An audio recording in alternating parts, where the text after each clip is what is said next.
Swastiastu. Manusyanam sahasreshu kasit yatati sidaye yatatam api sidanam kasin mam weti tadwata manusyanam sahasreshu kasit yatati sidaye yatatam api sidanam kasin mam weti tadwata manusyanam sahasreshu kasit yatati sidaye yatatam api sidanam kasin mam weti tadwata. Artinya, di antara beribu-ribu orang, mungkin ada satu yang berusaha untuk mencapai kesempurnaan. Dan di antara mereka yang sudah mencapai kesempurnaan, hampir tidak ada satupun yang mengetahui tentang diriku dengan sebenarnya. Para sahabat yang saya muliakan, kelahiran menjadi manusia memang yang utama.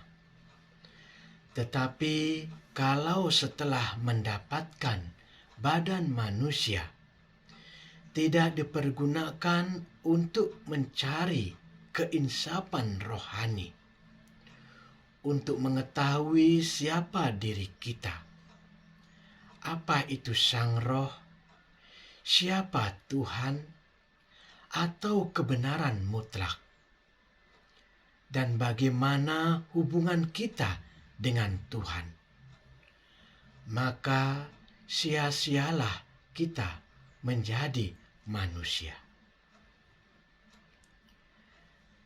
Pada umumnya, manusia hanya sibuk di dalam kegiatan seperti binatang, yaitu makan, tidur, membela diri, dan berketurunan.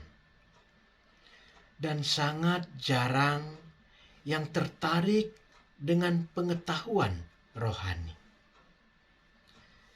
Dalam sloka ini, Sri Krishna menegaskan bahwa untuk mengetahui dirinya dengan sebenarnya tidaklah mudah.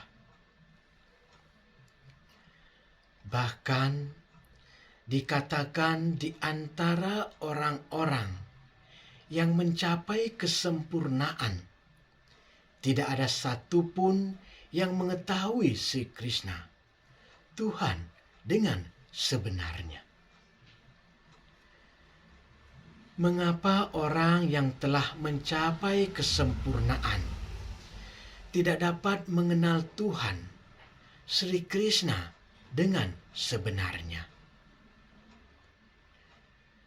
Pada sloka sebelumnya, sudah dijelaskan bahwa jnana adalah pengetahuan teoritis yang didapat dari pustaka suci untuk mengetahui Tuhan.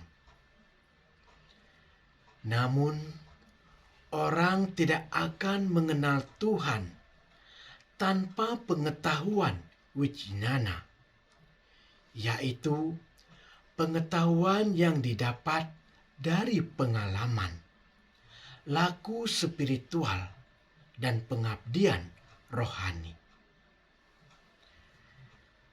Karena itu, di dalam praktek atau sadana berbagai jenis yoga, apakah itu karma, jnana, hatha, raja, tanpa adanya bakti, pengabdian kepada Tuhan di dalamnya, maka yoga-yoga itu belumlah sempurna. Kita akan mengetahui dari sloka-sloka berikutnya bahwa hanya melalui bakti, pengabdian yang penuh kasih, pengetahuan wijnana akan didapat, sehingga orang mampu mengenal Tuhan, Sri Krishna, dengan sebenarnya. Tatwataha. Seperti yang dikatakan oleh seorang Acharya yang bernama Rupa Goswami, bahwa tiada seorang pun dapat mengerti Tuhan, mengerti Sri Krishna dengan sebenarnya tanpa adanya cinta bakti rohani kepada beliau. Bumir aponalu ayu kamano budir ewaca ahan karai tiame bina prakrti astada. Bumir aponalo ayu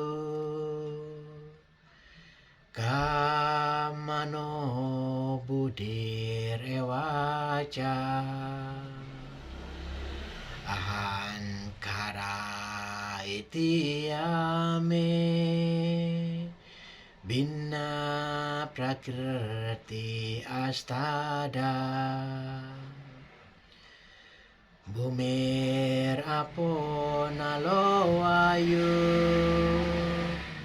kamano budire waca ahan kara itiame bina prakrti astada. Artinya, tanah, air, api, udara, angkasa, pikiran, kecerdasan, dan keakuan yang palsu. Secara keseluruhan, 8 unsur ini merupakan tenaga-tenaga material yang terpisah dari diriku. Para sahabat yang saya hormati, dunia ini adalah perwujudan sementara dari salah satu di antara tenaga-tenaga Tuhan yang disebut prakrti atau tenaga material yang lebih rendah, yang terdiri dari tanah, air, api, udara, akasa, pikiran, kecerdasan, dan keakuan yang palsu.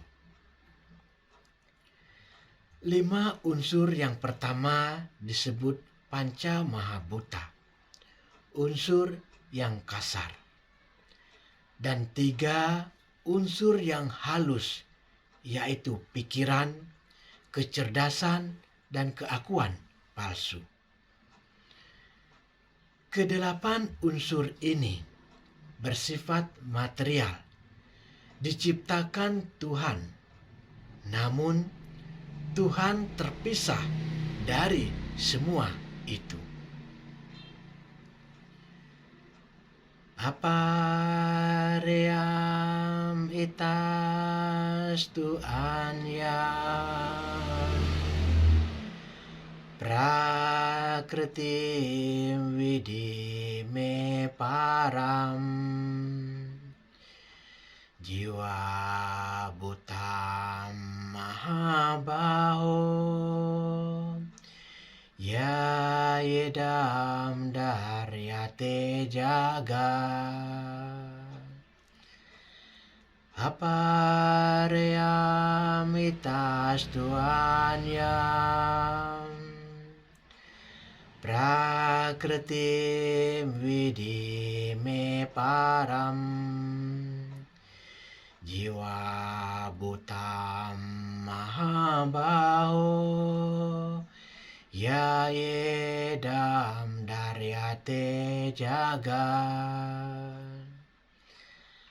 apaream itas Tuhan yang prakriti widi me param jiwa buta mahabaho ya yedam daryate jagat.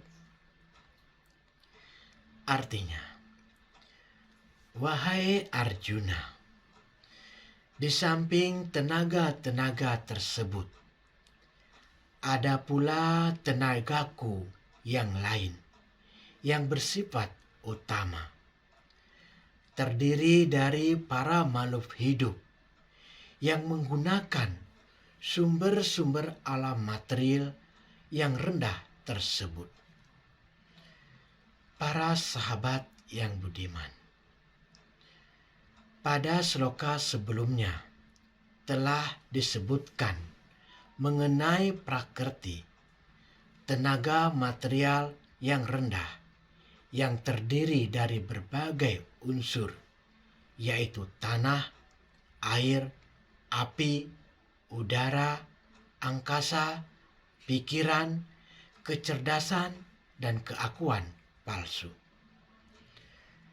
Dalam sloka ini dinyatakan bahwa di samping tenaga material yang rendah itu, ada juga tenaga yang lebih tinggi dan bersifat utama, yaitu para makhluk hidup yang mempergunakan tenaga rendah tersebut untuk berbagai tujuan, sehingga seluruh dunia material berjalan. Makhluk hidup sebagai tenaga utama dikendalikan oleh Tuhan sebagai sumber tenaga. Para makhluk hidup tidak mempunyai eksistensi tersendiri. Para makhluk hidup tidak pernah mempunyai kekuatan yang sama dengan kekuatan Tuhan. Makhluk hidup adalah tenaga utama Tuhan yang mempunyai sifat yang sama dengan Yang Maha Kuasa. Tetapi makhluk hidup tidak pernah sejajar dengan Tuhan. Walaupun makhluk hidup merupakan energi utama atau percikan yang terkecil dari Tuhan, makhluk hidup tidak akan pernah menjadi Tuhan. Semoga semua makhluk berbahagia. Om Santi Santi Santi. Om Rahayu.